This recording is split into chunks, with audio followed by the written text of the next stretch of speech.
Hello everyone, তো তোমরা সবাই কেমন আছো? আশা করি তোমরা সবাই ভালো আছো। আমিও অনেক অনেক ভালো আছি। আর এটা হচ্ছে ছট পুজোর সময়ের ভিডিও, যেদিন বিকেলে হয় পুজোটা। তো আমরা সবাই হেঁটে হেঁটেই যাচ্ছিলাম, কারণ আমাদের ঘরের সামনেই ড্যামটা, ওই জন্য বাইক নিয়ে গেলে অনেকটা ঘুরতে হয়। তো অতটা ঘোরার থেকে ভালো হেঁটে যাওয়া, 2-5 মিনিটের রাস্তা, ছোটখাট আর কি।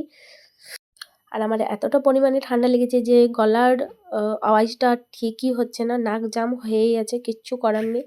তো ছাড়ো ওইসব, ওইসব তো হতেই থাকবে। এদিকে দেখো ডেকোরেশনটা কত সুন্দর হয়েছে। আর অনেকটাই না লেট হয়ে গেল, কারণ ভিডিও এডিট করার সময়ই পাচ্ছিলাম না, কি জানি কেন। এখন নিজেকে অনেকটা টাইম দিতে শিখেছি। আর এদিকে আমি আর আমার হাজব্যান্ড একটু স্মাইল দিয়ে দিলাম তোমাদের জন্য। আর দেখো কি সুন্দর সুন্দর ডেকোরেশন করেছে। এখানে প্রচুর মেলা এসব হতেই থাকে, মাইথনে মেলা টেলা হতেই থাকে। তো এইটা ছট পুজোর সময়ের একটা আলাদাই আনন্দ লাগে। কারণ সেই মানে শুরু হয়ে যায় পুজো আরম্ভ বিকেলে, তারপরে আবার ভোরের দিকে, বেশ কিন্তু ভালো লাগে।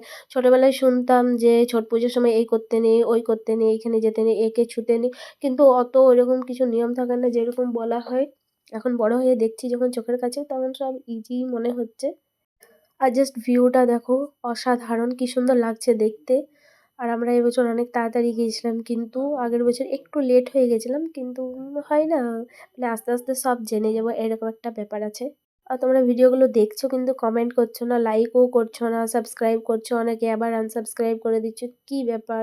আমি তো কিছুই বুঝতে পারছি না। দেখো কত সুন্দর মেলা লেগেছে, অনেক কিছু এইখানে সেল হচ্ছিল। আমরা কিন্তু কিছু সেরকম কিনিনি, খাইও নি, কারণ অতটাও টেস্টি হয় না, আর ডবল দাম নেই ওই জন্য। আর এবারে চললাম আমরা বাড়ি, অনেকটা রাত হয়ে গেছিলো। তো ভিডিওটা এখানেই শেষ করলাম, আশা করি তোমাদের ভালো লেগেছে। Bye bye, good night.